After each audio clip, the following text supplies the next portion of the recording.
Hello and congratulations on getting access to this video course on how to optimize your videos before making your YouTube videos live.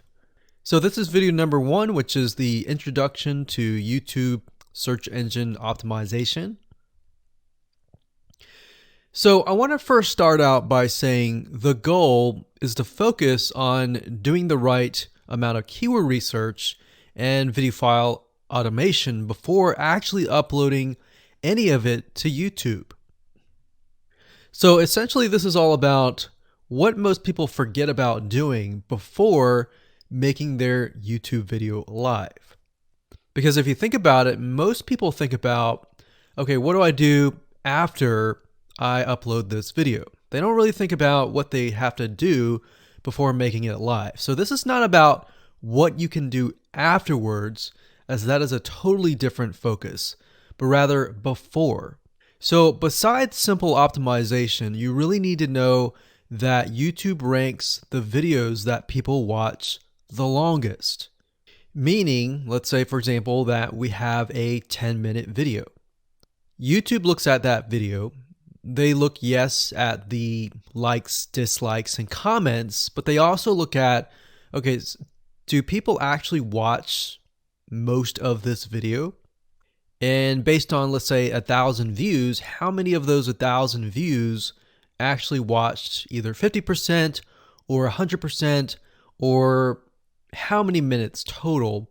1,000 times how many minutes was watched. So they really look at how long people watch the videos as a whole.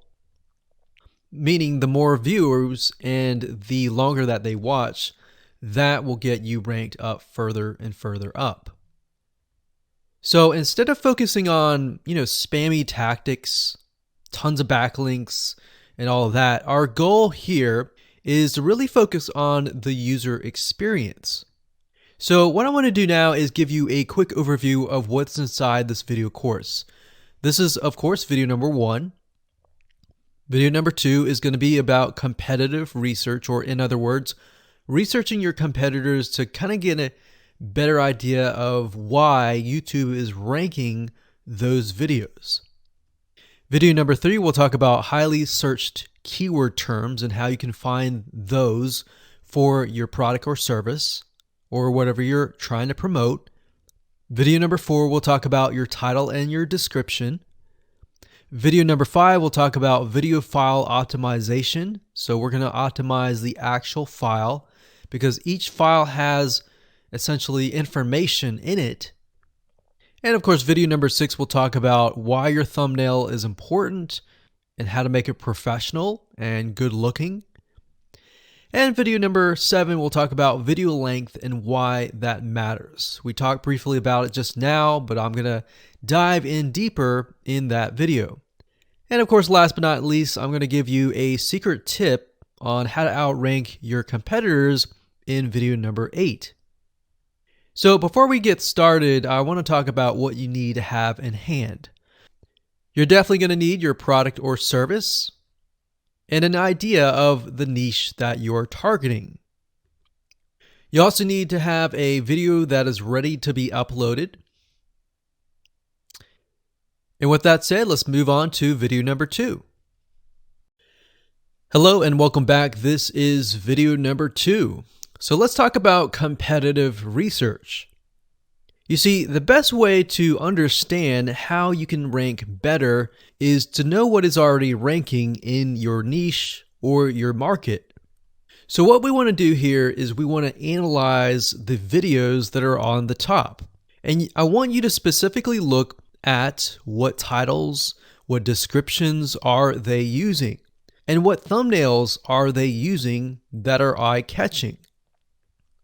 And what is the user experience like when you click through those videos?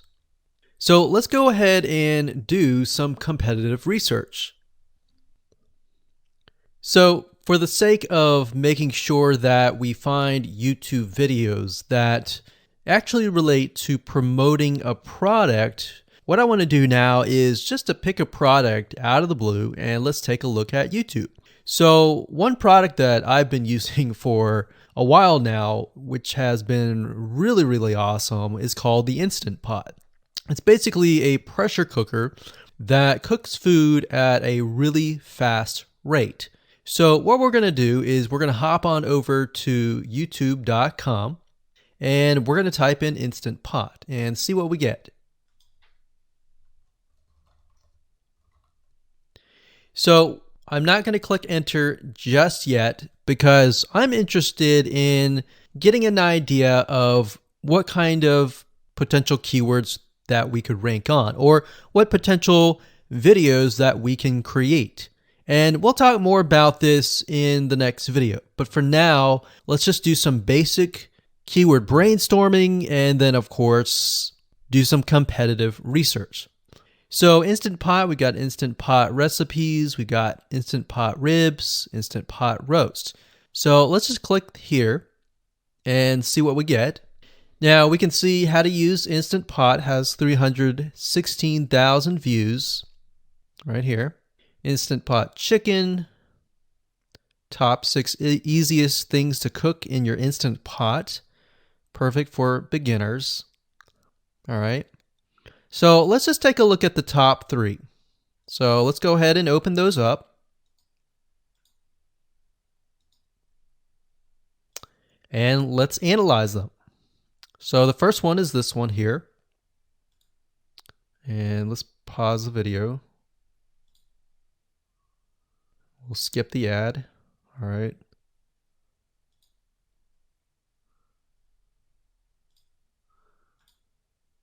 Okay, so how to use the Instant Pot 101 for beginners.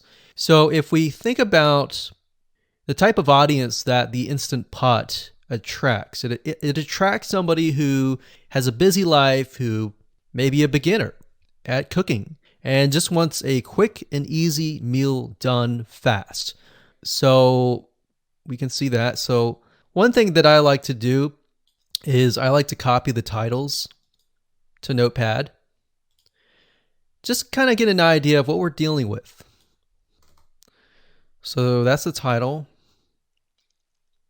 Looks like she's promoting an Amazon affiliate link. We can see that here, Amazon.to. We've got Instant Pot hacks, Instant Pot yogurt, and all that. So what she's doing, it's very funny, but she may not realize she's doing this, but what she's using is a method called siloing. And she's basically telling YouTube, hey, not only do I have this video on Instant Pot, I've got Instant Pot hacks, yogurt, recipes, and other recipes. So let's just copy that in here. So that's video number 1. So we're going to rank it from video 1, video 2, and video 3. Let's scroll down a bit. We've got 373 comments. I will say when it comes to YouTube, they're looking for engagement. So comments is good, likes are good, even dislikes are good as well. Even though dislikes are bad from a human standpoint, it tells YouTube that there is engagement. All right. So sometimes we're going to be able to view, we can't do it here, but sometimes you'll actually be able to view more data. But for now, you can't hear. Now, we can actually dig deeper if we want to. So let's just take a look at Natural Brittany's YouTube channel. Because when you're doing competitive research on YouTube, it's not just that particular video. It's actually the whole YouTube channel as a whole, the authority that that channel holds. So she has 116,000 subscribers. Click on the videos. She has a good amount of videos that talk about anything, looks like from cooking, from budgeting, from grocery, a lot of very similar videos. So let's scroll down. And now let's go ahead and take a look at the second highest ranking video. So if we go back over to here, and this is the Instant Pot chicken, cook with me, meal planning, meal prepping, Sunday setup. So let's go here, take a look.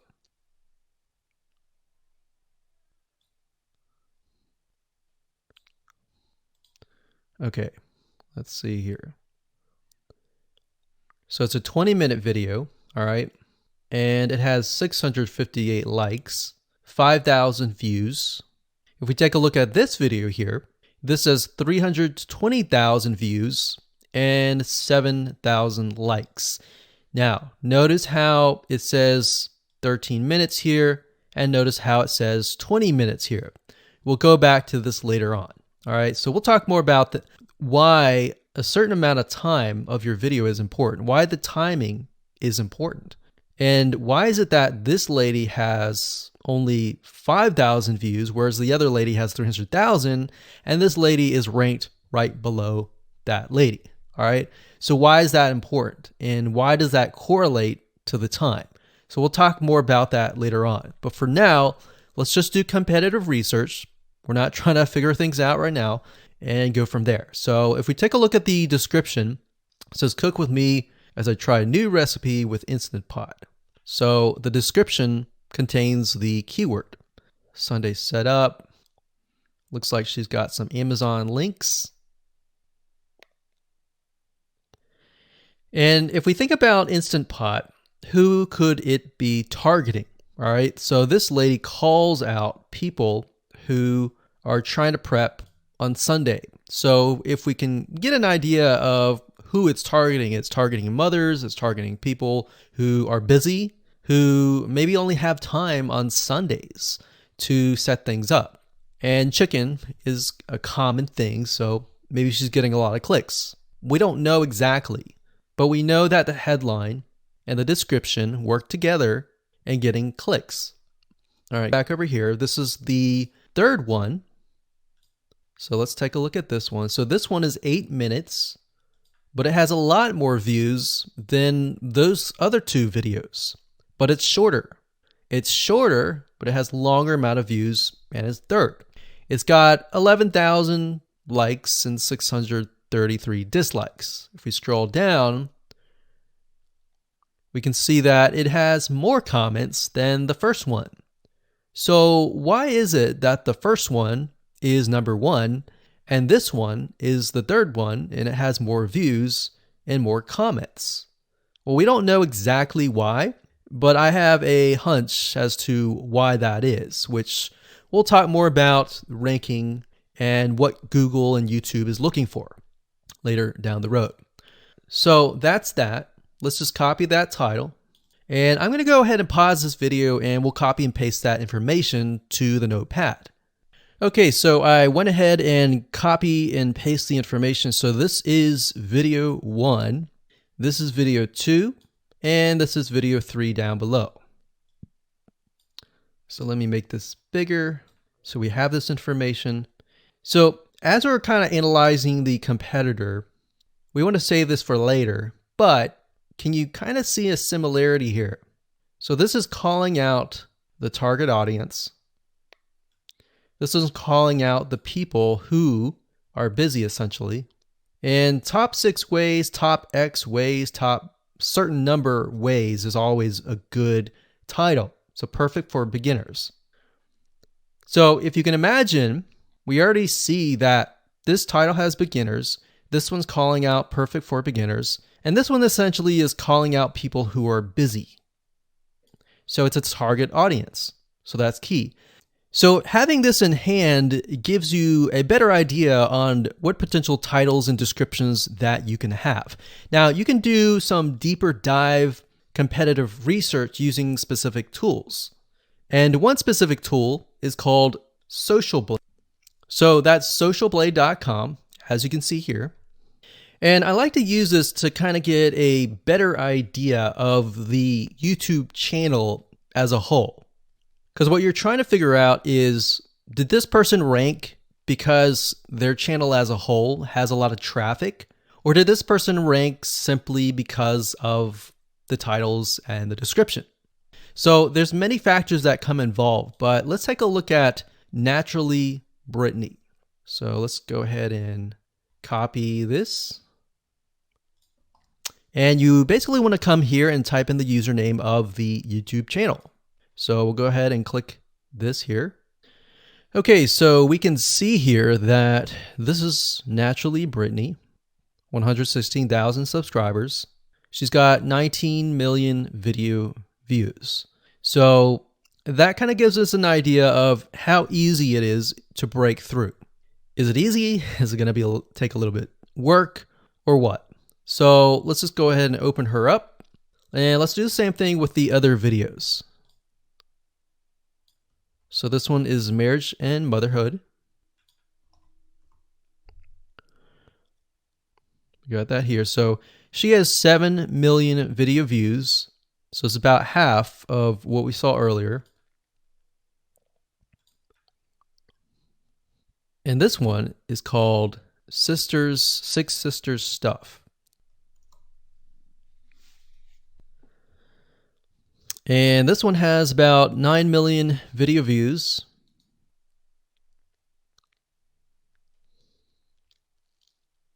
So right off the bat, we can see that if we were to rank on the keyword Instant Pot, it's going to take a lot to break through. But the way we can break through is by using essentially subcategories of that keyword. So Instant Pot recipes or Instant Pot chicken recipe, stuff like that. So we can see that each one of these has about 100 to 200,000 subscribers. So you're going to have to be competing against that. Now, obviously, if you have a good size YouTube channel, that will usually mean that you can break through fairly easily. But if you're just starting out, then breaking through on that keyword is going to be a little bit more difficult. So the next question is, what keywords should you use? And we'll discuss that in the next video.